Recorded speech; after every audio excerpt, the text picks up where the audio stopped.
Here I am to worship, here I am to bow down, here I am to say that you're my God. You're altogether lovely, altogether worthy. 할렐루야. 오늘은 11월 3일 수요일 아침입니다. 오늘도 주님과 함께 거룩한 리듬으로 살아가시는 모든 성도분들 되시기를 축복합니다. 네, 그럼 저희 함께 꽃들도 2절부터 함께 찬양 드리시겠습니다.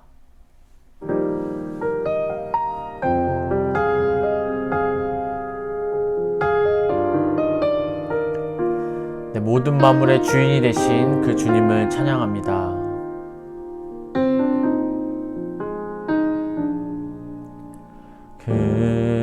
그날에 하늘이 열리고 모든 이가 보게 되리라.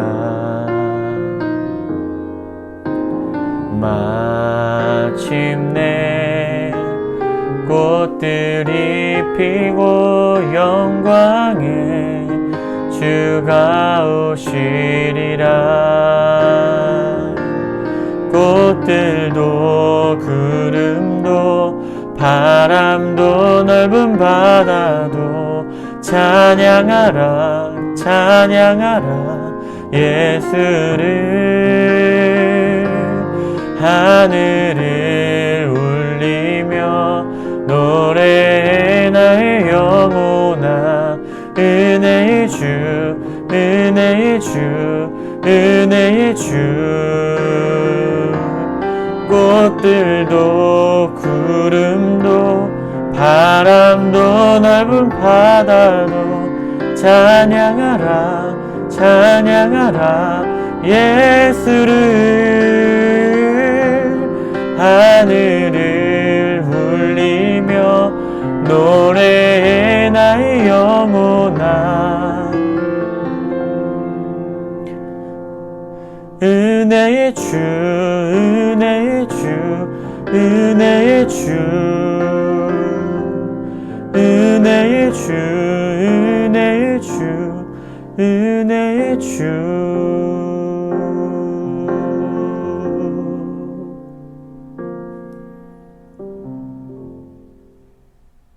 네, 우리의 은혜가 되시는 그 하나님을 송축하고 찬양합니다. 네, 그럼 오늘 우리에게 주신 하나님의 말씀은 욥기 17장 6절에서 16절의 말씀입니다. 욥기 17장 6절에서 16절의 말씀 제가 봉독하겠습니다. 하나님이 나를 백성의 속담거리가 되게 하시니 그들이 내 얼굴에 침을 뱉는구나. 내 눈은 근심 때문에 어두워지고 나의 온 지체는 그림자 같구나. 정직한 자는 이로 말미암아 놀라고 죄 없는 자는 경건하지 못한 자 때문에 분을 내나니 그러므로 의인은 그 길을 꾸준히 가고 손이 깨끗한 자는 점점 힘을 얻느니라. 너희는 모두 다시 올지니라. 내가 너희 중에서 지혜자를 찾을 수 없느니라. 나의 날이 지나갔고 내 계획 내 마음의 소원이 다 끊어졌구나.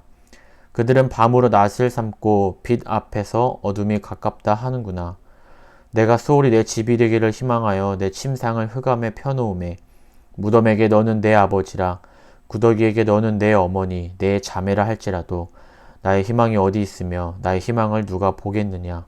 우리가 흙 속에서 쉴 때에는 희망이 수월의 문으로 내려갈 뿐이니라. 아멘.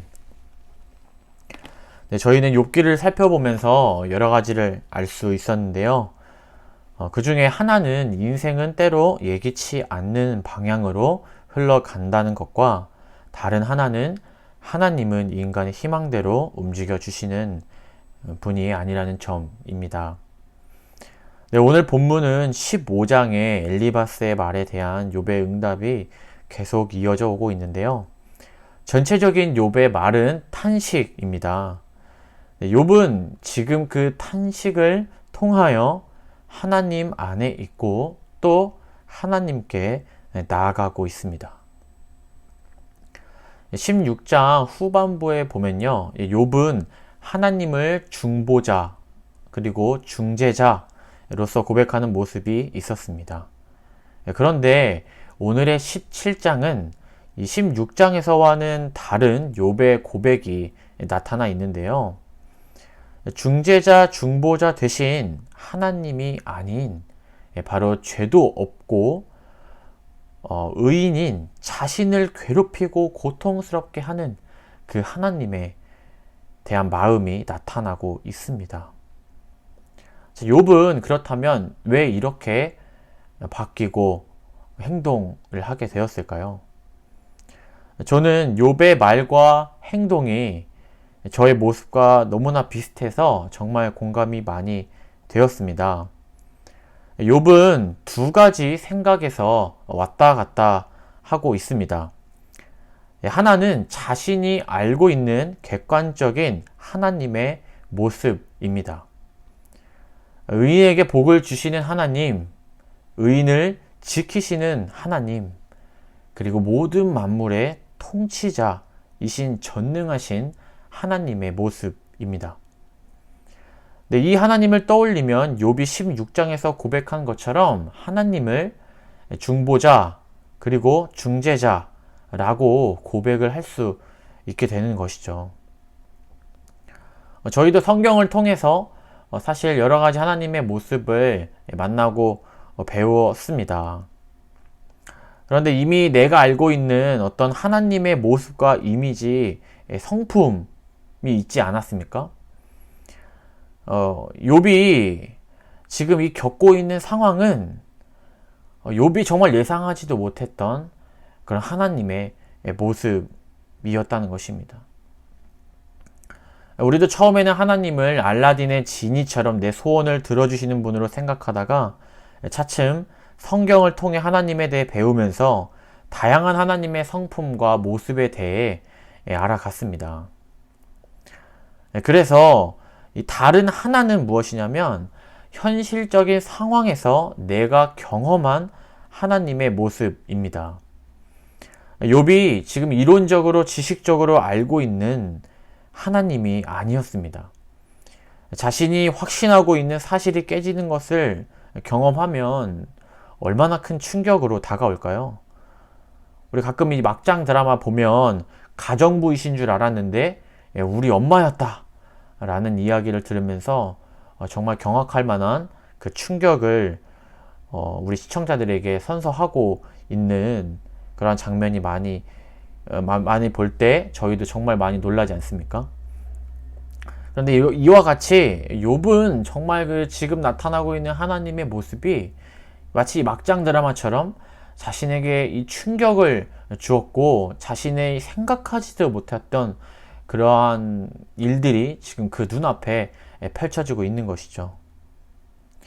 욥은 이로 인한 충격도 있지만 욥에게 있어서 더욱 급한 것은 하나님께서 하루빨리 오해를 푸시고 의인인 자신을 원래의 자리로 회복시키는 것입니다.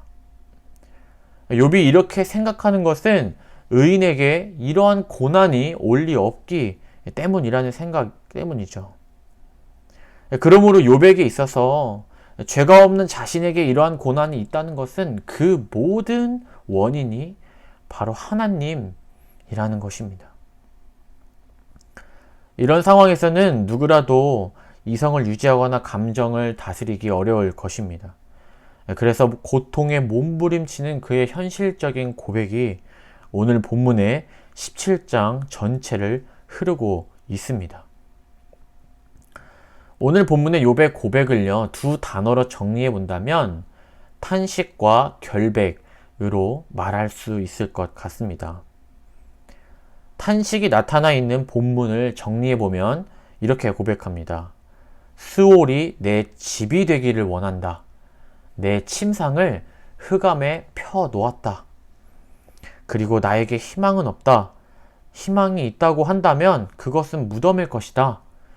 그래서 나는 무덤에게 너는 내 아버지, 구더기에게 너는 내 어머니, 내 자매라고 할 만큼의 그런 고통스러운 탄식을 지금 욥이 하고 있습니다.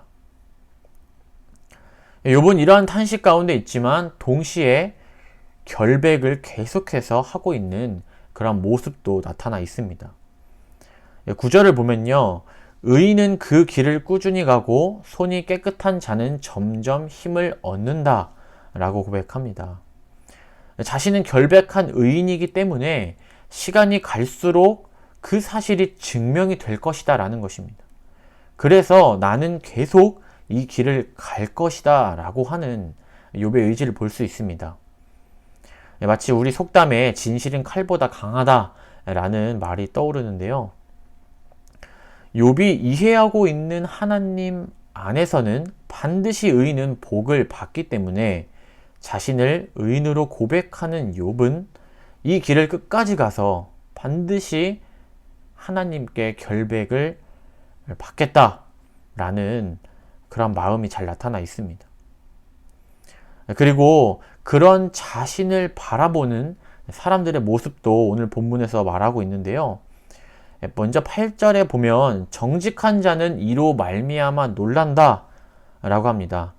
즉 욥과 같은 의인이 고난을 받는 것을 보면서 정직한 자들이 놀란다는 것입니다. 특별히 12절에 나온 이 사람들의 말에 욥은 정말 마음이 아플 것 같은데요. 욥은 사람들이 의인인 자신이 지금 부당하게 고난을 받으면 마땅히 위로를 해 주어야 하는데 오히려 사람들은 욥이 이 빛이라고 하는, 즉 하나님의 정의에 의해서 바른 심판을 받고 있다라고 말한다는 것입니다. 그래서 엘리바스도 앞에서 욥에게 이렇게 말하죠. 솔직히 너의 죄를 인정하고 회개하면 하나님이 도와주실 텐데 답답하게 왜 그렇게 혼자 죄가 없다고 고집 부리는 것이냐? 우리가 너보다 지식이 없어서 이런 말을 하고 있다고 생각하는 거냐? 라는 식의 말을 욥에게 계속 했었습니다. 이러한 사람들의 시선과 친구들의 반응, 그리고 자신의 내면에 하나님을 향한 욥의 마음은 계속해서 요동칠 수밖에 없는 것이죠. 그렇지만 욥은 자신의 결백과 탄식을 가지고 계속 하나님께 나아가고 있다라는 것입니다. 오늘 본문을 통해서 함께 나누고 싶은 것은 우리 역시 아무것도 할 수 없을 때, 기도조차 하지 못하는 상황 가운데 있을 때 우리가 할 수 있는 것은 탄식, 바로 그것이 있다는 것입니다. 제가 청소년부에서 이제 인사이드 아웃이라는 애니메이션을 함께 나누었는데요. 거기에 슬픈 감정을 표현하는 슬픔이가 나옵니다.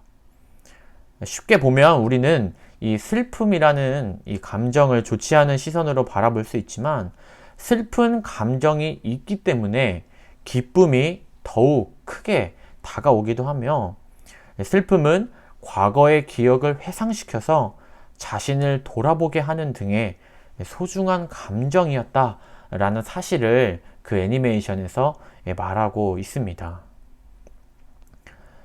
탄식은 어쩌면 하지 않는 편이 좋을 수 있지만 때론 그 탄식을 통하여 하나님은 우리에게 말씀하시고 탄식으로 인해 하나님과 우리와의 관계가 친밀해지고 우리가 하나님 안에 거하게 하기도 한다라는 것입니다. 사실 저희는 이미 욥과 같은 탄식을 가지고 기도의 자리 가운데 많이 나아갔고 지금도 그 자리에 있습니다. 그 가운데 이 기도 제목이 내가 원하는 방향으로 해결되면 다행이지만 그렇지 않고 기도 제목이 좌절되거나 원하는 방향으로 흘러가지 않으면 더욱 큰 좌절을 경험하기도 합니다. 그때 이 말씀을 기억하셨으면 좋겠습니다. 로마서 8장 26절의 말씀인데요. 이와 같이 성령도 우리의 연약함을 도우시나니 우리는 마땅히 기도할 바를 알지 못하나 오직 성령이 말할 수 없는 탄식으로 우리를 위하여 친히 간구하시느니라. 아멘. 우리는 결코 혼자가 아니라는 사실입니다. 마치 무인도에서 아무도 모르는 고난과 그 무거운 짐을 짊어지고 나 혼자 고립되어 있는 그러한 상황이라고 우리는 여겨지지만 그 가운데에서도 우리는 혼자가 아니라는 사실입니다. 우리의 옆에는 언제나 성령님께서 나와 같은 마음으로, 보다 더 간절한 마음으로 우리를 위하여 말할 수 없는 탄식으로 간구하고 계시다라는 것입니다. 오늘 본문의 욥이 이 탄식을 통하여 하나님과의 관계 안에 지금 있는 것처럼 우리 역시 탄식함으로 주님 앞에 나아가는 것을 통하여 그 주님이 위로해 주시고 임재하시고 나와 여전히 함께 하고 계시다라는 그러한 경험을 하시는 은혜가 있기를 소망합니다. 우리가 분명 그러한 결단을 가지고 나아간다면 주님은 분명 이미 앞서서 우리를 기다리고 계시고 지금도 우리의 마음을 두드리시면서 우리가 그 자리로 나아오길 원하고 계시다라는 것입니다. 요한복음 14장 1절에 너희는 마음에 근심하지 말라 하나님을 믿으니 또 나를 믿으라 라는 말씀을 붙잡고 믿음으로 오늘 하루를 살아가시는 저와 여러분이 되길 소망합니다. 네, 기도하시겠습니다. 사랑과 은혜가 많으신 하나님, 우리가 탄식을 가지고 오늘도 주님 앞에 나아갑니다. 우리의 고민과 그 누구에게도 말하지 못하는 나의 감정과 마음들, 또한 사람들이 그것을 오해하거나 인정해주지 않고 하는 그러한 답답한 가운데 우리가 있거나 때론 직장이나 사회에서 누군가 나를 오해해서 내가 정말 괴로운 환경 가운데 있다면 오늘 그 탄식을 가지고 주님 앞에 나아갑니다. 주님, 우리를 위로하여 주시고 우리에게 그 주님의 뜻을 알려주시고 우리가 그 성령님께 주신 힘으로 오늘 하루를 살아갈 수 있도록 함께하여 주시옵소서. 네, 계속해서 주일학교를 위해서 기도해 주셨으면 좋겠습니다. 네, 이제 올해가 거의 이제 끝나가고 있고 각 부서마다 지금 양육이 이제 막바지로 다가가고 있습니다. 저희가 이 위드 코로나를 맞이하여서 또 여러 가지 계획과 이 예배 시간 등등을 이제 조정하면서 지금 나아가고 있는데요. 이런 모든 과정이 성령님의 은혜 가운데 순적히 흘러갈 수 있도록 기도해 주시고, 그래서 우리 주일학교 안에, 예인세대 안에 정말 하나님의 임재와 또 그 임재를 경험하며 맛보는 우리 교역자, 아이들, 또한 부모님이 될 수 있도록 함께 기도해 주셨으면 좋겠습니다. 그럼 함께 기도하시겠습니다.